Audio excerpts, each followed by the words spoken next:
Are underhooks better for self-defense, or are overhooks still okay for self-defense? Overhooks are still great. Okay, but Wrestling, you do this. Yeah. Pummeling right now. Yeah, It's best. that's totally what wrestling But looks if like. you have a pretty decent underhook and you're in Hey, you know what's funny? I've been on this kick now. We've been talking about the that stuff, Yeah. and I've been talking about how grapplers are. This is a form. Yeah, this is Hubud. This would never work in a fight. That never actually That never happens, but you're practicing a sensitivity and a flow. Yeah. That's totally this thing, you know? It's the grappler's It's the grappler's Hubud. This is my friend Aaron. Me. He's a Krav Maga master. But no matter what your martial art is, basically everyone kind of ends up, if we're talking self-defense, they kind of end up landing on the same thing, and it looks like Wrestling. Underhooks and overhooks are a wrestler thing. Some people prefer underhooks, some people prefer overhooks. Like, what's better? What's better, underhooks or overhooks? I would probably guess that maybe, what do you think? Like 70% of people would say underhooks are generally better. Yeah. Is that a fair? What do you think? In my experience. Yeah, would say underhooks are better. What we're gonna end up landing, you know where this is going. We're gonna say sometimes underhooks are good, sometimes overhooks are good. Spoiler alert. But what do you prefer? Because to me, the real answer. Oh, this, by the way, Aaron Giannetti is also a Brazilian Jiu-Jitsu brown belt and self-defense instructor, and he knows a little bit about fighting. I want Aaron to break down the difference between, like, just explain the two if you don't wrestle at all, just so you understand the two. But maybe you do wrestle, but you haven't quite figured out how to slot your wrestling into self-defense and how underhooks and overhooks work in self-defense. All right, so underhooks versus overhooks, right? The most generic way to look at this, my arm is under his arm, I have an underhook. My arm is over his arm, I have an overhook. And in its simplicity, that's what it is. The kicker to this is, if I have an overhook, by default, he has an underhook, right? Yeah. And if I have an underhook, by default, he has an overhook. Yeah. So the battle here, more often than not, 1,000 ways to skin a cat here, but the battle here more often than not is who's controlling posture and base and balance the best, right? So if I've got an underhook and you've got an overhook, I want to make sure that as you would say, my belly button's pointed towards them, so I've got the better position of posture. Your belly button's pointed away. I'm getting some type of control from the far side, and I'm looking to break posture down. I'm looking to control and leverage. I'm looking to get a grip in a way where I got an overhook. I so have an overhook right now. Yeah, and that's valid. So now you flip it, you go underhook, right? And now we're playing this game, and you've got your head pressure in, and you've got squared. Well, yeah, you have an underhook, and I have an overhook. Wait. I didn't break your posture. Right. Well, oh no! Right? But you have better position. So now, if I want a legitimate overhook, right, I might start whizzing down more. I might start pressing out. I might start prying your head out. Now you have that position. To then get my position that gets into it, right? So on a generic level, you have an underhook, I have an overhook, but the winner really is the one that's winning the posture, all the other stuff. All the other stuff. It's oftentimes it comes down to what do you prefer? Yeah, because I've got a guy, he's a pretty good wrestler, never pummels for underhooks, doesn't want them, knows a ton of throws from overhook position, knows a ton of options from overhook position. That's just what he does. Yeah, I prefer overhooks for two reasons. One, I'm real fucking lazy.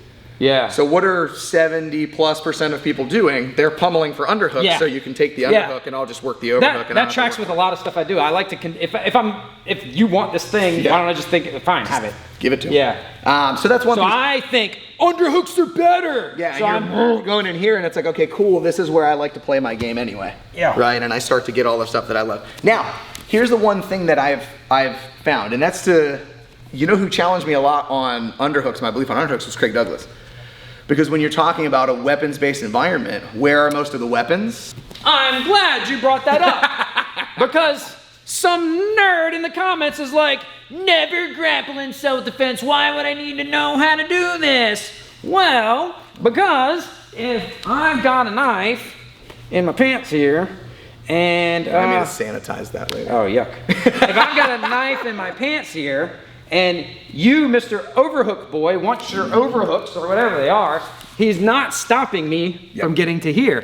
You might could argue maybe you can, maybe I could, you could jack me up some kind of way and do some stuff. But if we just look at the initial position, he kind of wants to stop that. And this is really good. Craig explained this really well. I'm faster to the waistline if I'm underneath. So if I have the underhook, if I have the under control position, I'm faster to the waistline and there's less obstructions.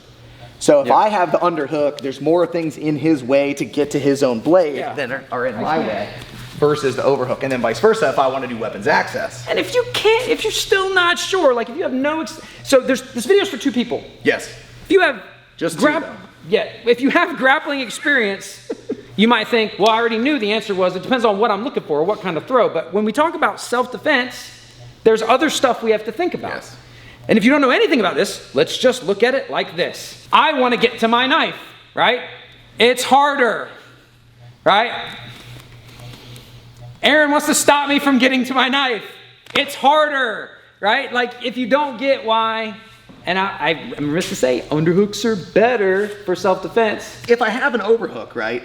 The cool thing about the overhook that I believe, and why I think overhooks are very good for self-defense, is that if I'm over top, I can transfer my weight a lot easier into the arm than I can with an underhook. This requires me to have pull some muscle. So I can take somebody with very little experience and teach them how to punish and break posture in the shoulder and the arm, right? And look, in this position, I'm not controlling the blade, but if you go to reach for the blade and I have an underhook on this side, and let's say you get to the blade faster and harder here, with my overhook, I can still break your posture down, put you on the floor, and now... And instinctively, you know what I wanted? I wanted to put my hand out. That's another thing, same with guillotines and same with anything where people think, well, you're giving him access to a weapon. If he's slinging me and moving me, every time he does this to me, that's one moment where I'm not getting to my weapon. And if you reach for the weapon, you're not stopping your face from hitting the floor. Yeah. So it's a pretty decent trade. That's beautiful, right? Let's not experiment with that. Just take our word for it.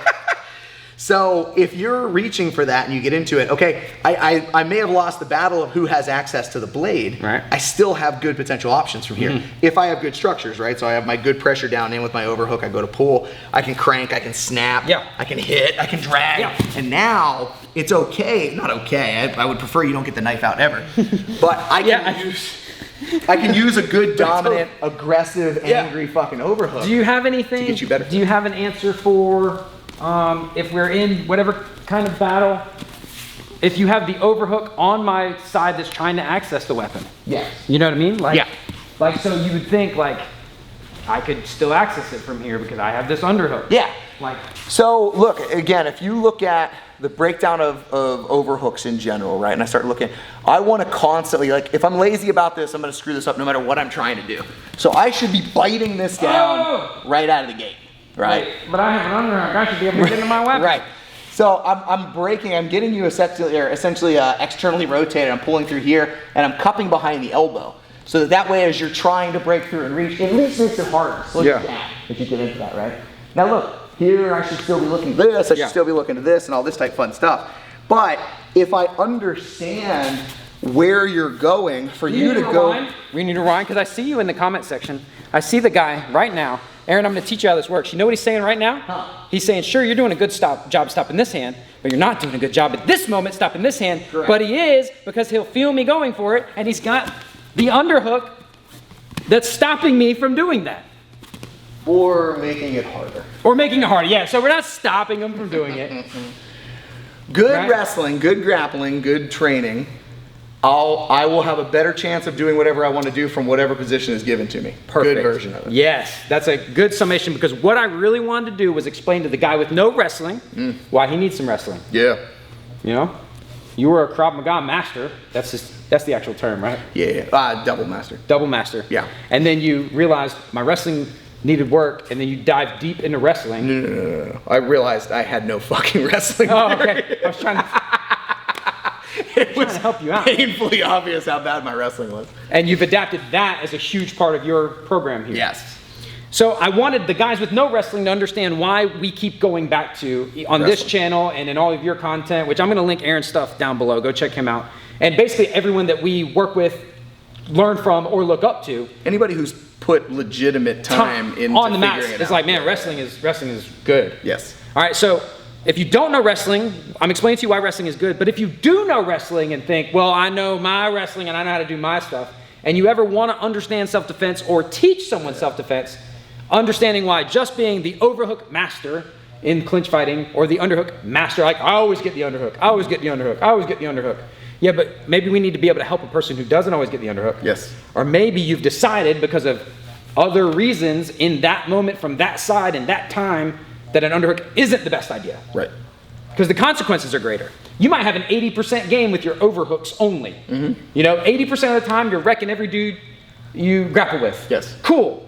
A 20% chance of a loss is not okay when we add this. So this is Aaron Giannetti, a good friend of mine from Endeavor Defense and Fitness. Make sure you go click the links down in the description below. And if you're not already, make sure you subscribe because we're going to be talking a lot more about his knife-based curriculum in some future videos.